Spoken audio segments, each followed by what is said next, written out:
It's an easy thing. All right, Cease, we got to talk about a couple of things that went down in the NFL yesterday that have ties to Colorado. Two things. First, a tie to Shedeur Sanders and what's going to happen with his draft status now. Or not going to happen. Or, not going to happen because the New York Giants, what is going on?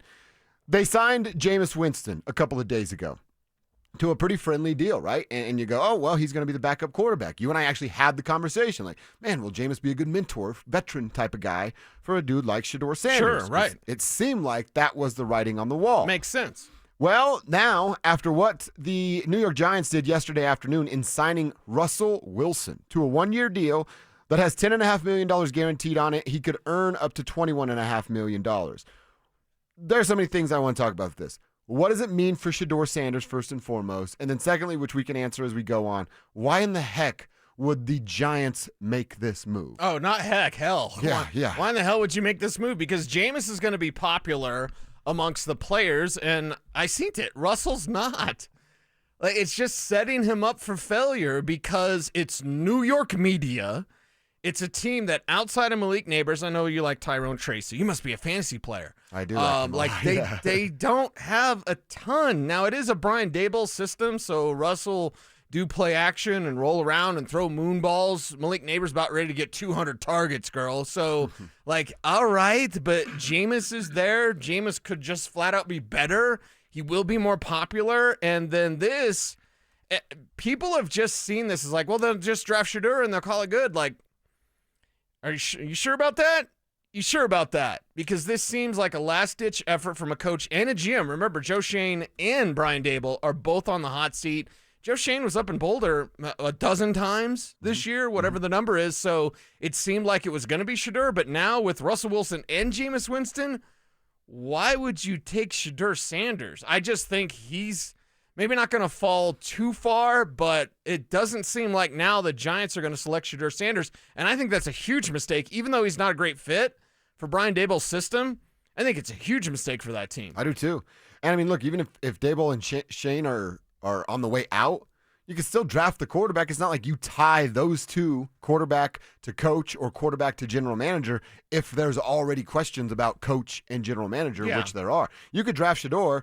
I don't know why you wouldn't just clean house and start this all over if you're the New York Giants. Would you have fired both the coach and general manager after last year and go, we're starting over, clean slate, we're drafting Shedeur, we have a playmaker in Malik for him to throw to, we have a running back in Tracy Jr. that, I know it's a running back, so there's a shelf life, but for a few more years, he can be a key player.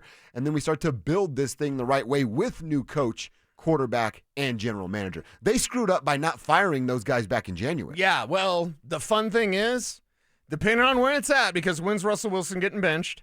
Does he even win the starting job? Yeah. When are the Broncos playing?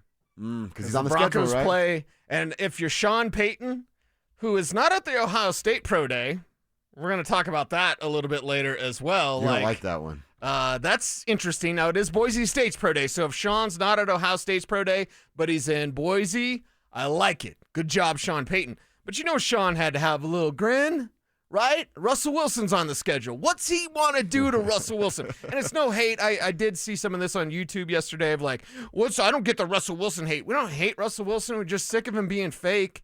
And he didn't do what we were all excited. This is not a drill. I'm saying this team has Super Bowl capabilities. And none of that happened. None of it. And it's not all Nathaniel Hackett. It was on Russell Wilson not being the player that he used to be. And if you're the Giants, you have Shedeur Sanders. I know Cam Ward has all the confidence in the world, which, by the way, he doesn't get banged on for that. Shedeur has confidence, and people are like, oh, what's he so confident about? Cam Ward he's just as arrogant. Nobody says a damn thing. Have you seen the videos of them two together? Exactly. They're going back and forth. I know, it's fun, right? It's a fun thing. Shedeur is the best passer in this draft. Why would you pass on that, knowing that he's going to be there at 3, and then knowing that you have Russell Wilson as your probably starter, I guess? Brian Daboll, Russell Wilson gets benched in week 4. Brian Daboll gets fired in week 6. Book it. Yeah. Book it. You know what else I can't wait? I can't wait for the Broncos and Giants to play. Please let Russell be the quarterback at that point. But I can't wait to just see how he reacts with New York media. And by the way, he won the Super Bowl at MetLife Stadium. That was the big thing going around yesterday. Right. Eli Manning and Russell Wilson, the only quarterbacks to win playoff games at MetLife.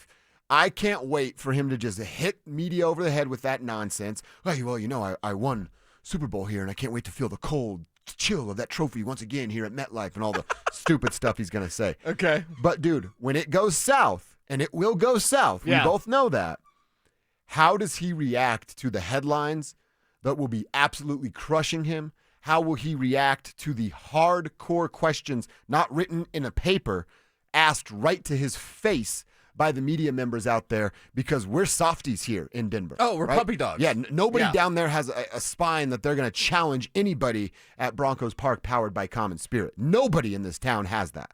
In New York, they all have it. It's actually required out there. Right. So how, dude, they're going to eat him up like that bad Subway sandwich he tried to pump a couple of years ago. Yeah, because that's what's going to happen. Spicy. I just want to know from the tribe. RamosLaw.com text line is 303-713-1043. What do we get James Merrill at now? Oh, does he get a Russ Giants jersey? Did he have a Steelers Russ jersey, or was that just a thing? He actually had it. We've seen He it. wore it to the game. He did wear it to the game. Oh, that's right, and he posted. Does he just love throwing money away? Oh, maybe it was like a Temu thing. I don't know. Might have saved a buck or two. It was probably I spelled could wrong always on the tell. back. I used to get mad about that, like, because I'm a jersey snob, and Yeah. I don't wear jerseys as much anymore. Amanda's going to come in and shame me for having jerseys at 50 years old. Well, it was the jersey without the shirt. That's what Drew got on you for. Well, no, Amanda, really. I mean, she did too. She's like, did you look at yourself in the mirror? I mean, yes. I don't want to be berated when I come to work. But either way, yeah, as a feel good jersey about it. snob, I used to be that guy, like, don't get a fake jersey. And jerseys are so expensive now. Guess who's on Temu, girl? Look it up. No, I got a guy, I won't say his name, but I got a guy that he kind of runs in that kind of market, if you will. So if you need a jersey, and maybe it's misspelled, maybe the number's a little bit off, maybe the colors don't match, but it's a jersey. Jerseys are they're stupid expensive. I know, man. it's ridiculous. My Bo Nix jersey, which isn't even the stitched on one, was like $130. Mm-hmm. I will say this, though, on a Don't Be That Guy Wednesday. Yeah. I want to say his name so badly on the air, but I Don't say it. I Don't probably say it. can't. But there's a guy that claims to be a sneakerhead Oh. and doesn't get the real deal. Oh, I know who you're talking about. And look, Yeah. I don't mind if that's what you do. Yeah. And if you're saving some bucks, I'm not here to talk about anybody's But finances. you can't be a sneakerhead. But don't claim to be. and get the fake stuff. Yeah. And if you have all those, like, embrace it. Be like, yeah, look at this. Can you tell? Can you tell? Right. Guess what? They're fake. You know what I mean? And Right, just right. embrace it. But he doesn't. He tries to sell it as. I know who you're talking You about. do, yeah. I he's knew a you turd. would. Anyway, It's like saying you're friends with players when you're not really friends Yeah. with players. Uh-huh. well, let's just say James Marilat's going to be shopping for a Giants jersey now. So Let's save the dough, James. It's a 6-week experiment. what's he man. going to get? Every stop that he gets? Right. Like, it's got to end at some point. The only remaining person in Broncos country that likes Russell Wilson is James Marilat. That's right. That's 100% right. There's another layer to something else that happened Oh, boy, in the yeah. NFL. We're going to get yeah. back to. I think it's going to change your opinion. Either you're going to, I don't know what you're going to